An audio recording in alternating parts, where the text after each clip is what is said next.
Buen día, estimados estudiantes de Universidad Rural de Guatemala. Bienvenidos al curso FG 674, Investigación y Proyectos 3 Tesina. Estamos en la semana 13 con el tema Cálculo de la muestra. Mi nombre es Pablo Ismael Carvajal Esteves y es un gusto compartir con ustedes en estas transmisiones.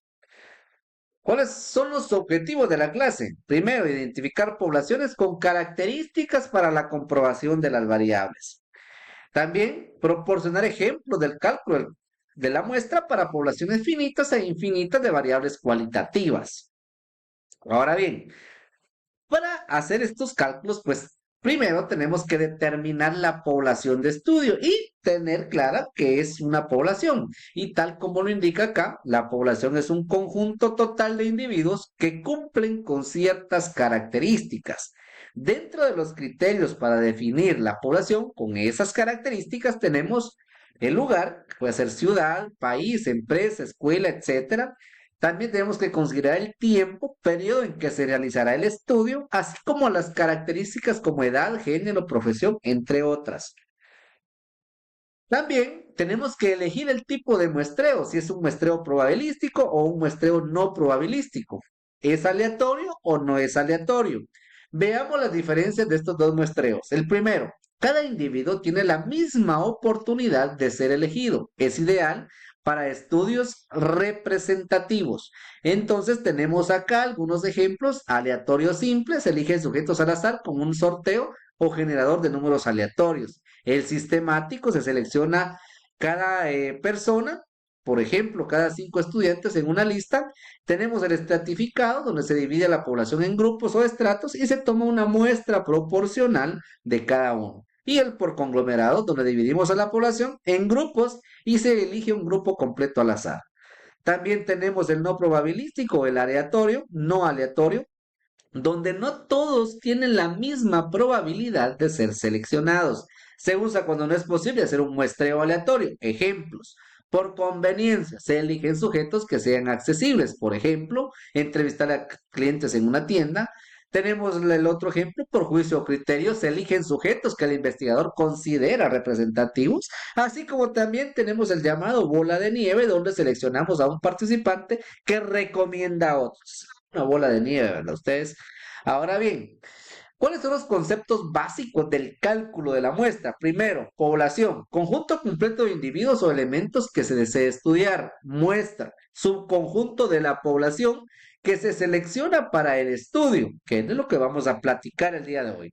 Luego tenemos el censo, que es una recolección de datos de todos los miembros de la población. Y el muestreo, pues es un proceso de seleccionar una muestra representativa de la población.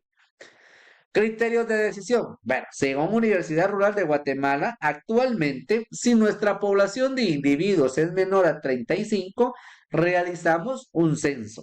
Si nuestra población es mayor a 35 individuos, pues calculamos muestras. Son dos criterios importantes al momento, pues, de estar identificando las poblaciones y de determinar si debemos realizar un censo o debemos realizar un cálculo de la muestra. Bien, entonces vamos a continuar. ¿Cuáles son las consideraciones? Primero, que las poblaciones que identifiquemos son para comprobar las variables. ¿Qué variables? Variable dependiente, que es el efecto, o la variable independiente, que es la causa. Identificamos la población objetivo que conoce la variable. Identificamos qué técnica vamos a utilizar y redactamos entre 5 a 10 preguntas para cada variable. Entonces, máximo 10 preguntas, mínimo 5 preguntas. Entonces, es importante considerar esta parte. ¿Cuáles son las variables? Efecto o variable dependiente y la causa o variable independiente. Cuando hablamos de censo, pues decimos que un censo es un enfoque de recolección de datos en el que se intenta incluir a toda la población objeto de estudio. ¿Cuáles son las características? Una cobertura completa, exhaustividad, aplicabilidad, porque es una población manera 35 individuos, y las ventajas es que hay una precisión de datos, porque no hay errores de muestreo, hay una desagregación de datos y tenemos una fiabilidad, que esto es confiable. Luego, pues tenemos el cálculo de la muestra. En estos cálculos, la forma utilizada es la de Taro-Yamane, que este importante importante personaje, pues vivió de 1923 al 1979 y hizo grandes aportes a la estadística. Entre ellas, pues estableció una fórmula para el cálculo de la muestra.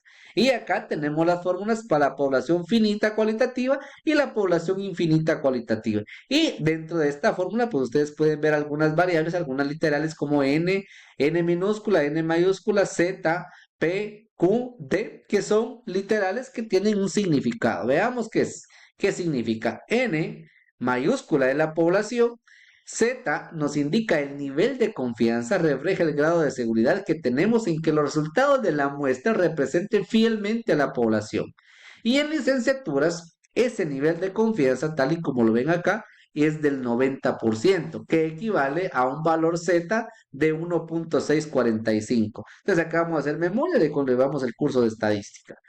También tenemos D, que es error de muestreo, también conocido como nivel de precisión, que nos indica la cantidad de error permitido en los resultados de una muestra en relación con la población total. En licenciaturas, pues este error de muestreo es 10%. Podemos tener más 10% o menos el 10%. También tenemos P, que es la probabilidad de éxito, que es la proporción de la población que representa las características de interés, que es igual a 0.5. Y también tenemos Q, que es la probabilidad de fracaso, que es la resta, tenemos 1 y le restamos P, y que nos proporciona la población que no representa las características de interés. Entonces Q es igual a 0.5. Entonces, al hacer un análisis exhaustivo de estas probabilidades de éxito y de fracaso, representamos la máxima varianza. Cuando utilizamos P0.5 y Q0.5 tenemos la máxima varianza. Y N minúscula que nos indica el tamaño de la muestra. Ahora bien, tenemos también para poblaciones finitas cuantitativas y para poblaciones infinitas cuantitativas. Y la diferencia entre esta y la otra es que acá pues ya hacemos uso de la desviación estándar, que en muy pocos casos la hemos utilizado. Y los niveles de confianza y el error de muestreo pues se mantienen. Acá tenemos el valor Z. ¿Y qué es Z? Se preguntarán ustedes. Z pues refleja el grado de seguridad que tenemos en que los resultados de la muestra representan fielmente a la población. Acá tenemos esta tabla Z que ya en nuestras transmisiones en vivo vamos a poder interactuar y vamos a poder explicar a mejor manera esta tabla.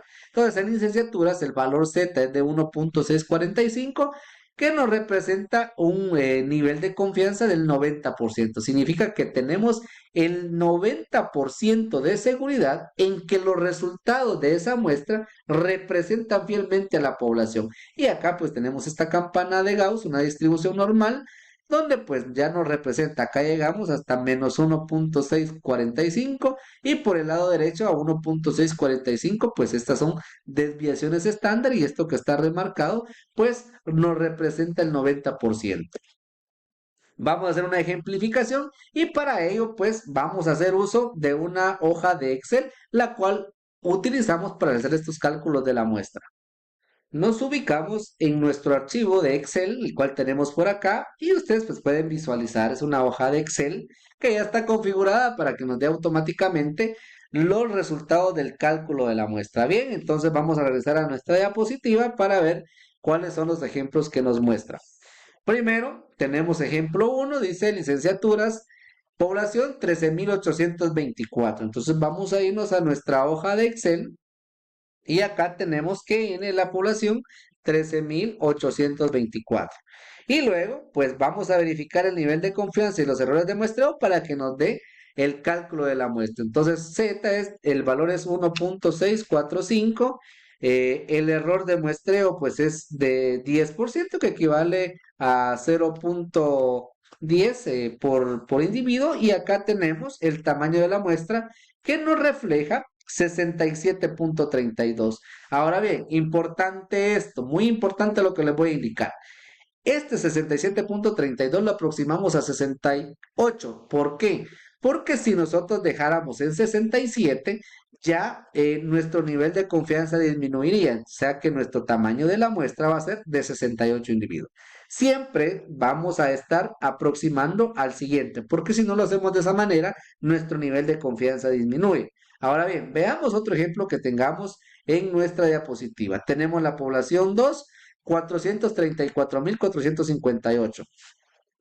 Vamos a regresar. 434.458.